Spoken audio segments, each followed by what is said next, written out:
নিরামিষ দিনের ভাত, ভাজা, ডাল, তরকারি এরকম একঘেয়ে খাবারের থেকে এরকম একটা খাবার যদি নিরামিষের দিনে হয়ে থাকে, আশা করি বাড়ির সবাই অন্য দিনের তুলনায় একটু বেশিই খাওয়া দাওয়া করবে।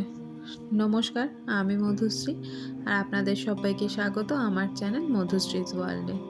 তাহলে আজকে এই নিরামিষ দিনের পনির পোলাও রেসিপিটা চলুন শুরু করা যাক।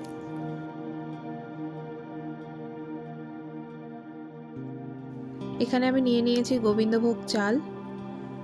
আমি চালটা 30 মিনিট মতন ভিজিয়ে রেখেছিলাম। আপনারা চাইলে অন্য যে কোনো চালেই করতে পারেন। চালটা ওদিকে ভিজতে ভিজতে আমি এদিকে আগে থেকে কিশমিশটা ভিজিয়ে রেখেছিলাম, সেই ভেজানো কিশমিশ আর কাজুটা ভেজে নিচ্ছি।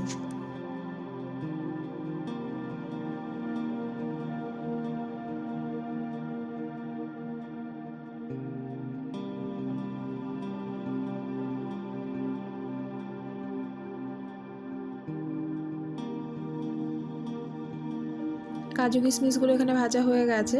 এরপরে ওই তেলেই আমি ভেজে নেব পনিরগুলো।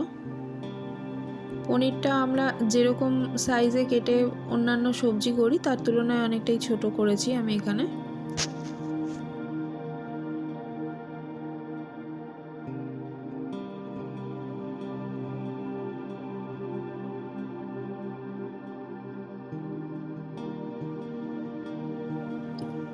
পনিরটা আমি বেশ লালচে করে ভেজে নিয়েছি। এরপরে কড়াইয়ে দিয়ে দিচ্ছি আরও 2 চামচ সাদা তেল। তারপরে তেলে আমি দিয়ে দিলাম গোটা গরম মশলা। এখানে আমি এলাচ, দারচিনি আর লবঙ্গটা দিয়েছি।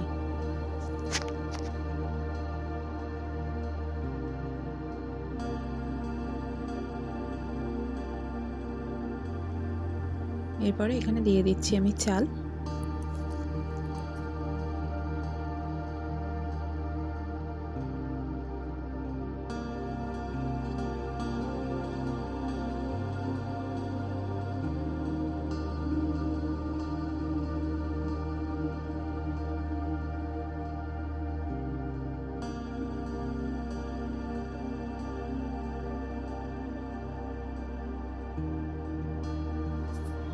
চালটা এখানে খুব ভালোভাবে ভাজতে হবে।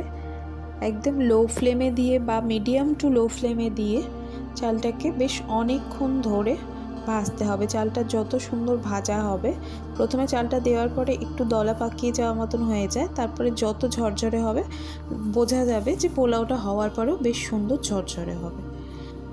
এরপরেই আমি এখানে দিয়ে দিলাম 1/2 চামচ হলুদ। হলুদটা খুব বেশি দিইনি, খুব সামান্য হলুদে কালারটা বেশ সুন্দর আসবে।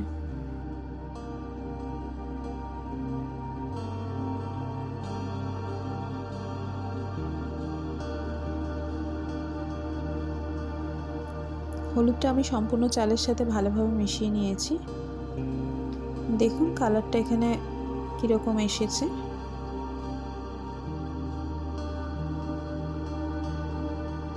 মিডিয়াম টু লো ফ্লেমে আমি 5 থেকে 10 মিনিট মতন চালটাকে ভেজেছি খুব ভালোভাবে।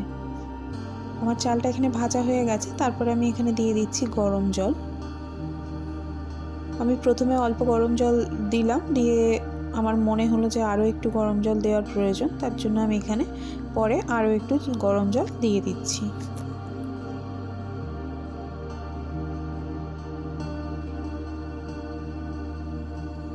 জলটা এখানে ভালোভাবে ফুটতে শুরু করে দিয়েছে। এবার ঢাকা দিয়ে লো ফ্লেমে 5 মিনিটের জন্য রান্না হতে দেব। 5 মিনিট হয়ে গেছে, দেখুন জলটাও প্রায় শুকিয়ে এসেছে। এবার ঢাকাটা খুলে কিছুক্ষণ রান্না হতে দেব।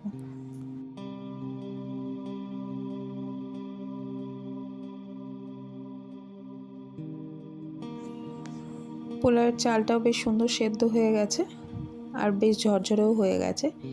এই সময় আমি দিয়ে দেব ভেজে রাখা কাজু, কিশমিশ আর পনিরটা, দিয়ে পুরো পোলাওয়ের সাথে মিশিয়ে নেব।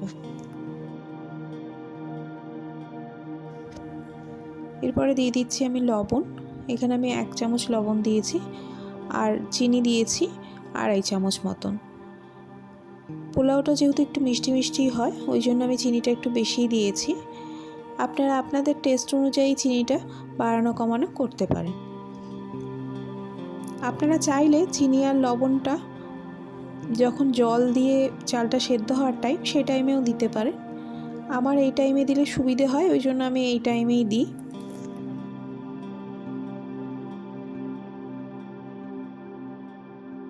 লবণ আর চিনিটাও আমি খুব ভালোভাবে মিশিয়ে নিয়েছি।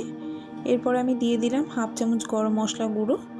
গরম মশলা গুঁড়োটাও আমি খুব ভালোভাবে পুরো পোলাওয়ের সাথে মিশিয়ে নেব।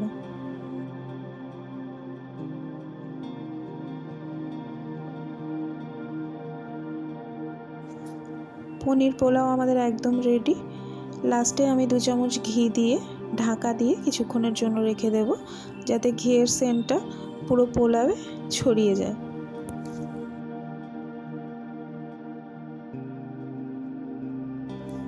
আজকের এই পনির পোলাও রেসিপিটা আপনাদের কেমন লাগলো অবশ্যই জানাবেন। যদি ভালো লাগে একটা লাইক করবেন, একটা কমেন্ট করবেন, একটা শেয়ার করবেন। আর আমার চ্যানেলে নতুন হয়ে থাকলে চ্যানেলটা সাবস্ক্রাইব করার অনুরোধ রইল। সবাই ভালো থাকবেন। টাটা।